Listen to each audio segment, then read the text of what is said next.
오늘부터 사회에 걸쳐 가로 걷기와 영어 변화라는 제목으로 생각을 나누겠습니다. 영어 공부는 크게 두 가지 방법으로 나누어 분석하고 이해하고 암기하고 기억을 하는 방법과 자세한 설명 없이 이해 없이 많은 양적 학습으로 접근하는 방법이 있습니다.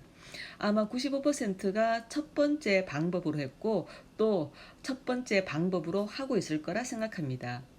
지금은 유튜브로 영어 공부의 다양한 양적 방법과 경험이 소개되고 있지만 시도하는 사람에 비해 꾸준히 유지하는 사람은 적습니다.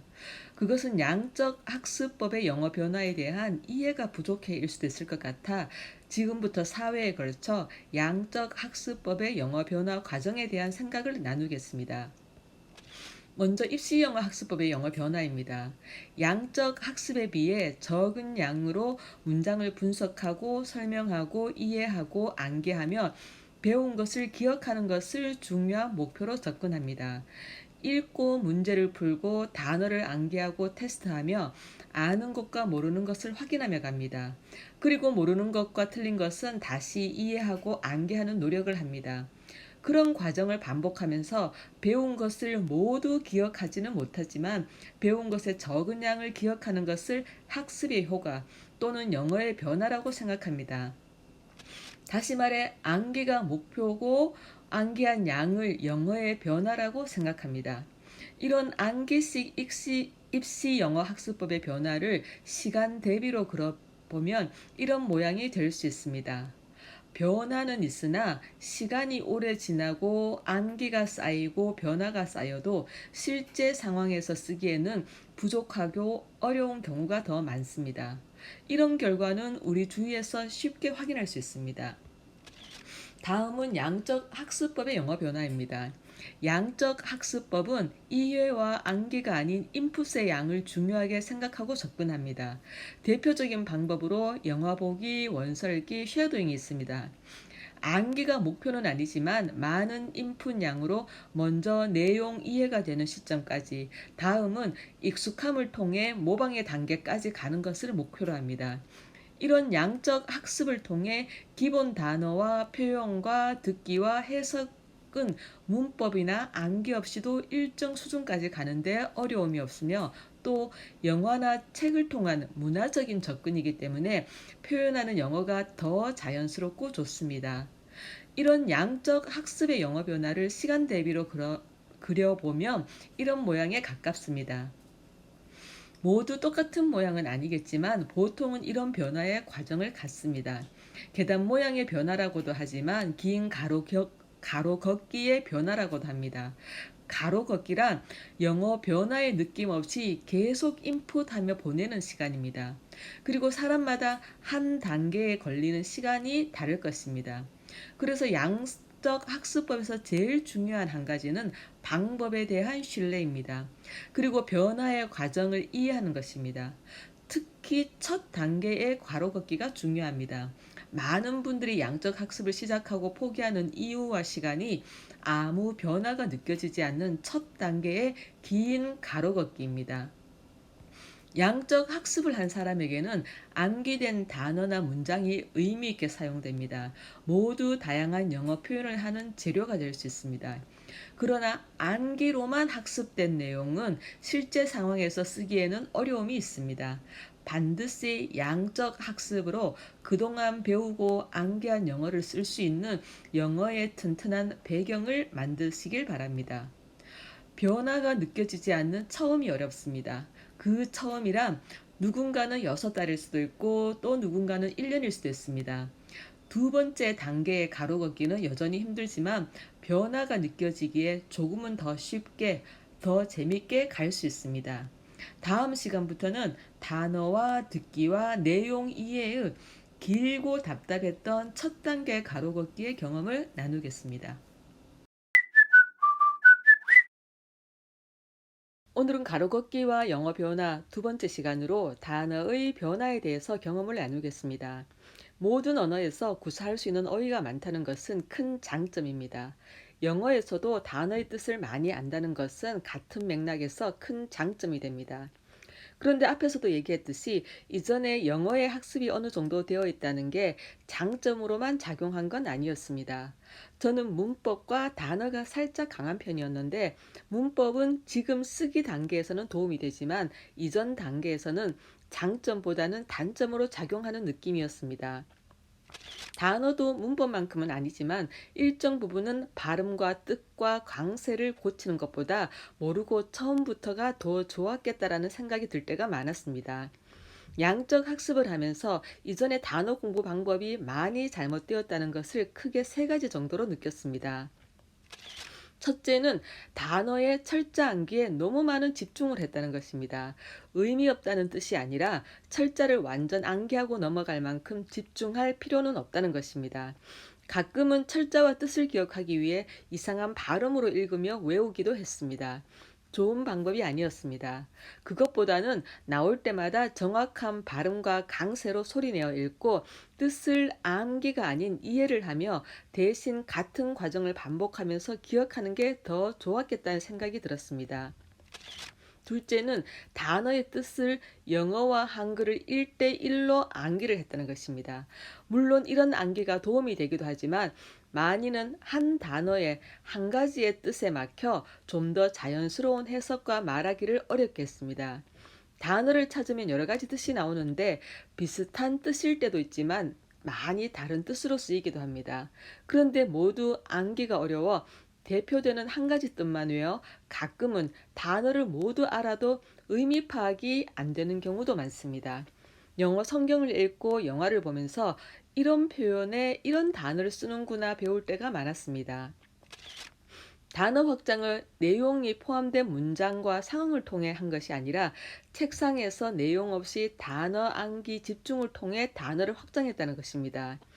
이렇게 암기된 단어는 실제 대화에 사용할 때 적절한지 자연스러운지를 생각하며 쓸 때가 많았습니다. 그러다 보니 알고 있는 단어에 비해 표현은 자신 있는 몇 문장만 반복해서 쓰게 되었습니다. 처음 성경 쉐도잉을 하면서 양적 학습의 접근과 변화 과정이 다르다는 것을 이해하면서도 오랫동안 훈련된 고착된 습관이 있어 모르는 단어를 두고 계속하는 것이 찜찜하고 또 단어를 찾으면 철자 암기는 하지 않았지만 뜻을 영어와 우리말을 1대1로 기억하려는 시도를 반복했습니다. 사실 지금까지도 단어의 뜻을 추측하고 이해함에도 사전을 찾아 정확한 우리말 뜻을 확인해야 비로소 한 단어가 마무리되는 느낌입니다. 처음에는 모르는 단어를 찾으면 이렇게 단어장에 담고 집중 암기하려 노력됐습니다. 그러나 지금은 단어의 뜻을 이해하고 넘어갑니다. 처음 쉐도잉을 하루 10장 정도 하면서 반복적으로 나오는 단어를 하루 3개, 5개 정도 찾아보고 암기 없이 뜻만 알고 지나갔습니다.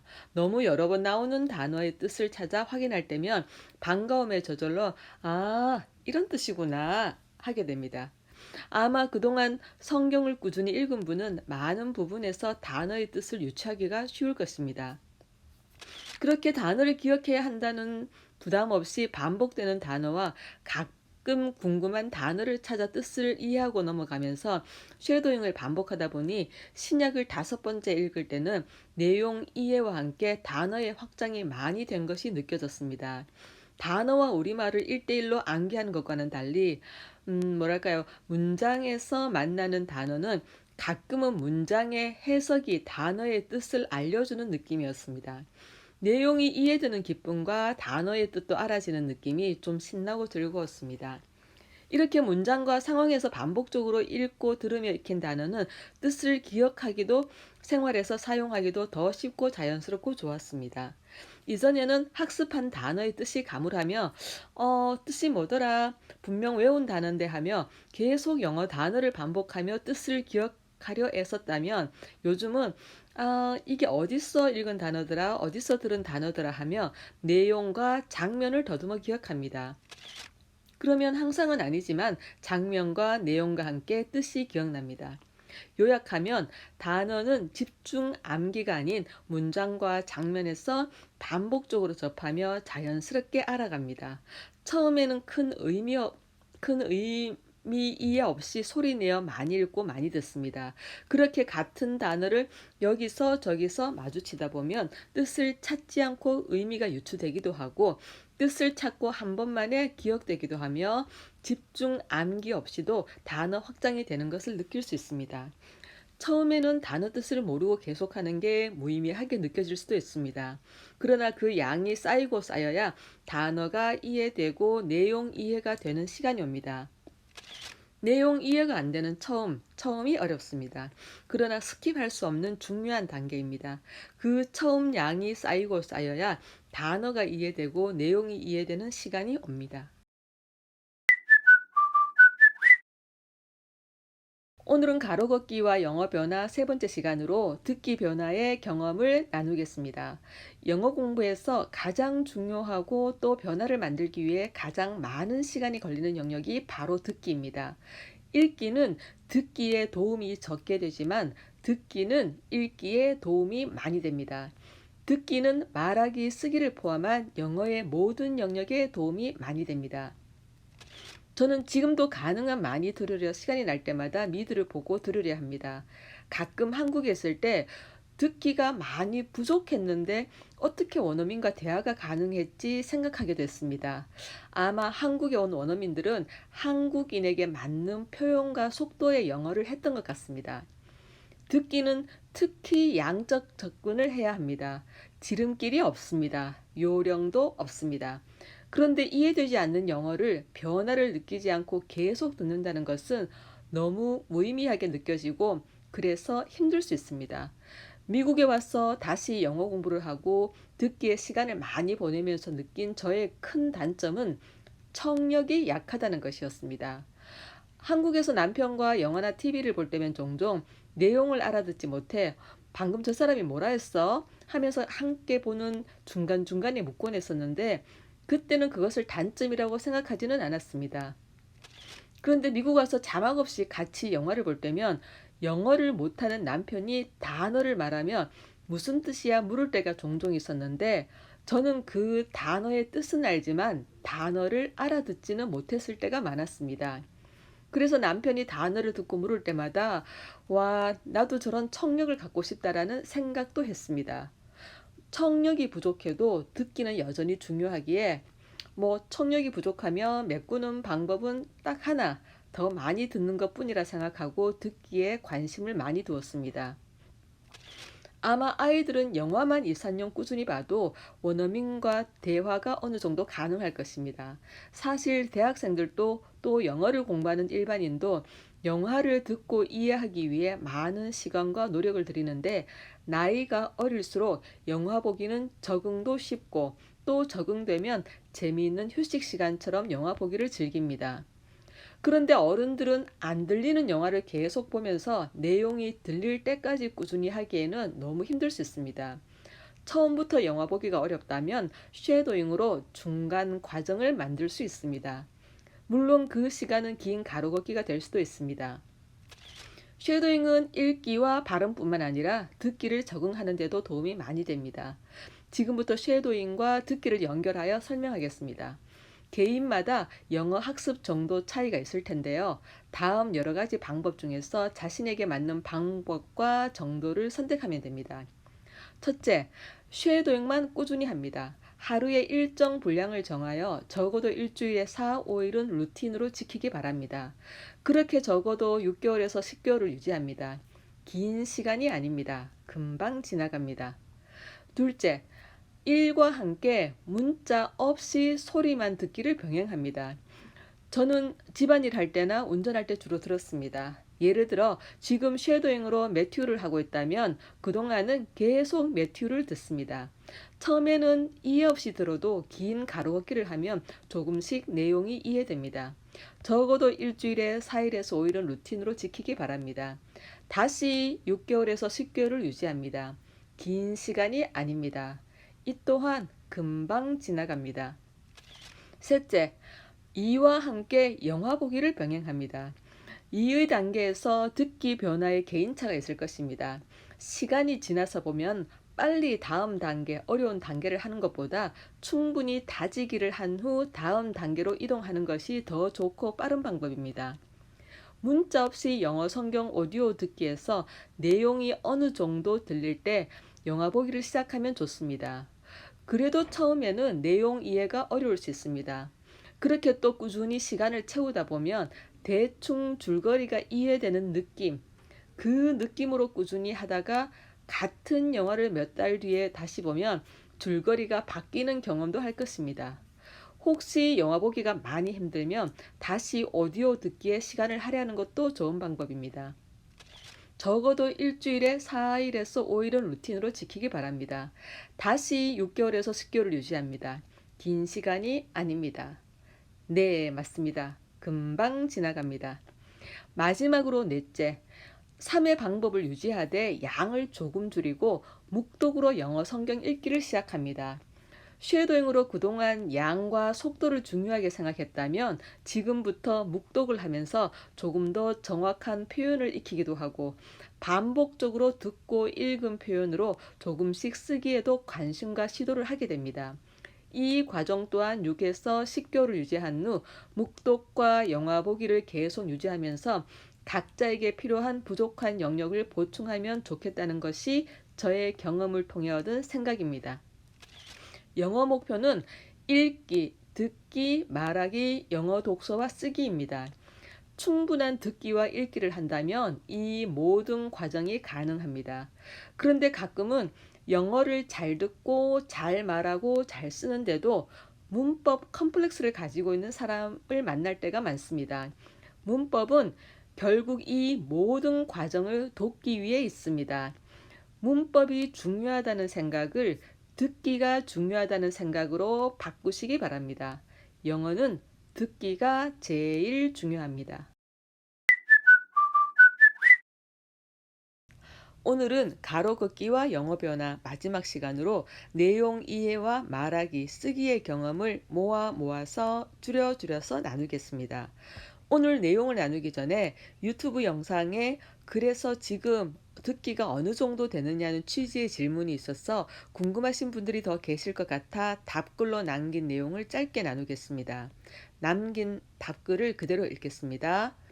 처음과 지금을 비교해서 보면 익숙하고 반복적인 상황에서는 듣고 말하기가 조금 더 편하며 낯선 상황에서는 조금 막히기도 또 많이 막히기도 합니다. 교회 설교를 스크립트를 먼저 읽었는데 지금은 바로 듣고 내용의 70에서 80%가 이해되는 느낌입니다. 학교 수업을 마칠 때마다 다음 숙제가 이게 맞느냐 확인했는데 이제는 따로 확인하지 않습니다. 또 수업 시간에 일체 대답하지 않았는데 이제는 아주 가끔 손을 들어 생각을 답하기도 합니다. 미드는 내용 이해는 잘 되지만 중간중간 대화에서 내용을 모르고 지나가기도 합니다. 또 드라마에 따라서 이해가 쉽기도 조금 더 어렵기도 합니다.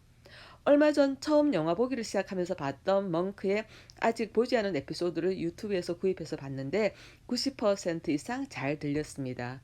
아마 많이 봤던 시리즈라서 배우의 발음과 스토리 전개가 익숙한 것도 듣고 이해하는 데 도움이 되었던 것 같습니다.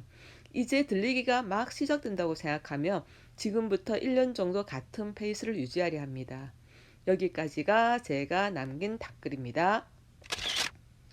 자, 오늘의 주제, 내용 이해와 말하기, 쓰기의 경험에 대해서 이야기하겠습니다. 먼저 내용 이해는 영상에서 몇 번 언급했듯이 주일 설교 시간에 많이 포함되는 몇 부분 정도 중간중간 듬성듬성 군데군데 이해되다가 구약 2독 신약 4독 후에는 내용 이해가 많이 되었습니다. 특히 신약 부분은 더 많이 이해되고 감동과 은혜 또한 컸습니다. 성경을 꾸준히 읽은 분들은 구약 1독 신약 2독 과정에서도 이해와 은혜가 된다고 했습니다. 처음 계획은 구약 5독 신약 10독까지는 쉐도잉을 하고 그 다음은 그때 다시 생각하자는 것이었는데 요즘은 쉐도잉과 묵독을 병행하고 있습니다. 이렇게 구약 5독 신약 10독까지 하고 그때부터는 묵독을 많이 하고 싶다는 생각입니다. 다음은 말하기입니다. 지금은 발음에는 더 이상 신경 쓰지 않습니다. 혹시 틀린 발음이 있어도 위축되지 않고 다시 묻기도 하며 편하게 대화합니다. 그런데 예상하지 못한 것은 지금까지 듣기가 많이 좋아지면 말하기는 그냥 같이 좋아지는 줄 알았습니다. 말하기가 안 된 것은 듣기가 안 되어서라고 생각했습니다. 물론 듣고 이해가 무조건 중요합니다.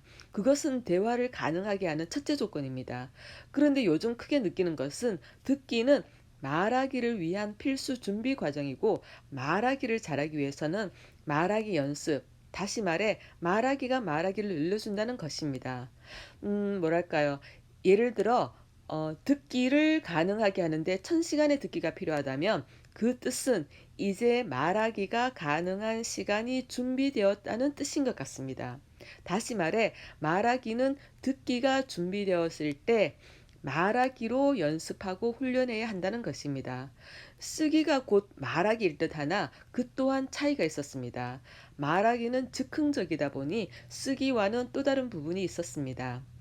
말하기는 성격의 영향을 많이 받기도 하는 것 같습니다. 그러니까 자꾸 말해보면 더 적절한 표현, 좋은 표현도 자꾸 생각하게 되는데 그런 시간을 반복하면서 조금씩 다듬어가고 연습을 해야 하는데 그래서 조금 적극적인 대화 자세가 필요한데 좀 소심한 성격은 틀리는 것, 실수에 부담을 갖다 보니 이런 대화와 연습의 시간이 좀 적은 것 같습니다. 저는 2020년을 말하기 연습의 해로 정해서 가능한 많이 말해보려 합니다.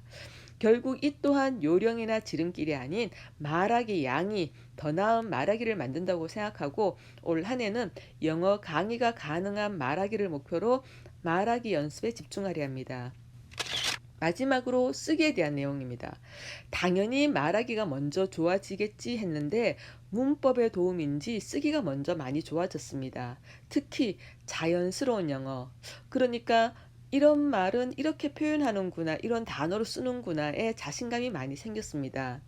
현대 영어 성경이 많은 사람이 쉽게 읽고 이해를 목적으로 쉬운 영어와 현지에서 많이 쓰는 표현으로 쓰였다는 것을 다시 한번 크게 느꼈습니다.